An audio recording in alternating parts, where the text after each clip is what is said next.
Welcome to Charles Travels, the podcast where we explore the wonders of our world and beyond. I'm your host, Charles, and I'm delighted to have you join me on this journey today. As we travel through the vast expanse of human experience, we often find ourselves in awe of the beauty that surrounds us. From the grandeur of natural landscapes to the intricate details of everyday life, there's no shortage of fascinating stories waiting to be discovered. As I sit here, gazing up at the night sky, I'm reminded of the magic that lies just beyond our reach. The moon, a constant companion in our celestial travels, has long been a source of wonder and inspiration. And tonight, as we find ourselves under the gentle glow of a waning crescent moon, I'm drawn to the stories that unfold beneath its silvery light. Imagine yourself standing near Knight's Ferry, California, with the full supermoon hanging low in the sky. The air is crisp, the stars are bright, and the moon is surrounded by a kaleidoscope of colorful rings.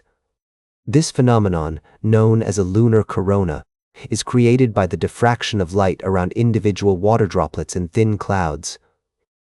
It's a rare and breathtaking sight, one that reminds us of the beauty that can be found in the most unexpected places.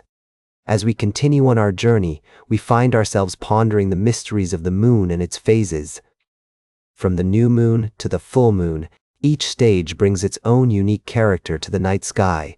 And tonight, with less than 20% of the moon lit up, we're invited to explore the subtle nuances of the waning crescent phase. With a pair of binoculars or a telescope, we can uncover hidden features on the moon's surface, from the Kepler crater to the Aristarchus plateau. As we travel through the lunar cycle, we're reminded that there's always more to discover, more to explore, and more to marvel at in this vast and wondrous world of ours. So join me, dear listeners, as we embark on this journey of discovery and let the beauty of the moon guide us along the way. We'll be right back with more fascinating travel adventures on Charles Travels. Welcome back to Charles Travels. As we continue our journey across America, I'd like to take you to the heart of our country's culinary scene, the local restaurant.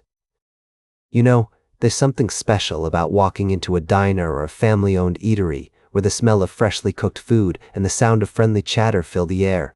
It's a place where traditions are born and memories are made. Recently, I came across a fascinating study by DoorDash that caught my attention. According to their restaurant price index, menu prices are starting to steady after a period of inflation. Now, you might be wondering what this means for the average American diner. Well, let me tell you, it's a story of resilience and adaptability.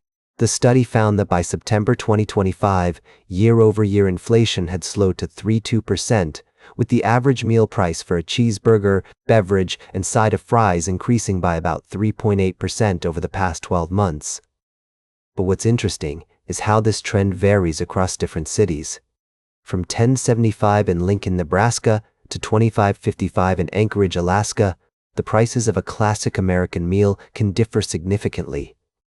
As I traveled through small towns in rural America, I noticed that local restaurants are finding creative ways to attract customers despite the economic uncertainty. Many are introducing value meals and promotions, which seem to be working. According to Circana data, half of diners who hadn't recently dined out said they would be encouraged to visit a restaurant with lower prices. This got me thinking about the importance of tradition and community in our culinary culture.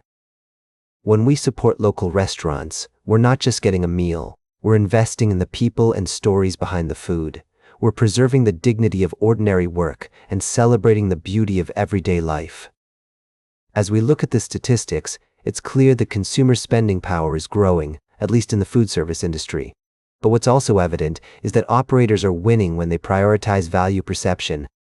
It's a reminder that, even in challenging times, there's always room for kindness, generosity, and community-driven initiatives. As we take a break from our journey, I'd like to leave you with a thought. The next time you walk into a local restaurant, remember the people behind the counter, the farmers who grew the ingredients, and the traditions that make that meal special. It's a story of connection, of place, and of the human spirit. Welcome back to Charles Travels. As we wrap up today's journey, I want to take you to a place where dedication, perseverance, and teamwork come together in perfect harmony. Today, we're heading to the world of high school sports, specifically to the WIAA Division II State Girls Swim and Dive Championships. In a story that's as much about heart as it is about athleticism, the Whitefish Bay High School team has made history by repeating their title win. Led by exceptional swimmers like Ann Dickinson, who not only dominated in the pool, but also carried the memory of a late friend and fellow swimmer, grandeur, with her. The team showed us what it means to turn tragedy into triumph.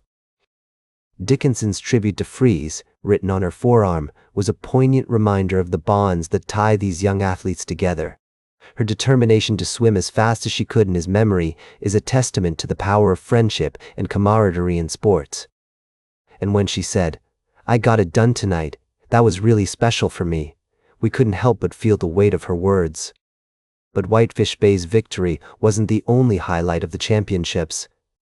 Elsa Nordstrom from Brown Deer University School won the 1-meter dive title, showing remarkable skill and composure under pressure. And Shorewood High School's Greyhounds placed fourth as a team, with standout performances from Tess Miyota, Lauren Simon, and Addison Quant.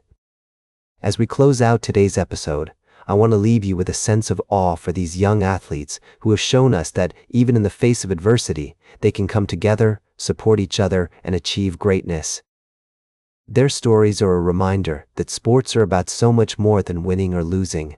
They're about the journey, the friendships forged, and the lessons learned along the way. That's all for today's Charles Travels. Remember to like, share, and subscribe, and until next time, keep on traveling.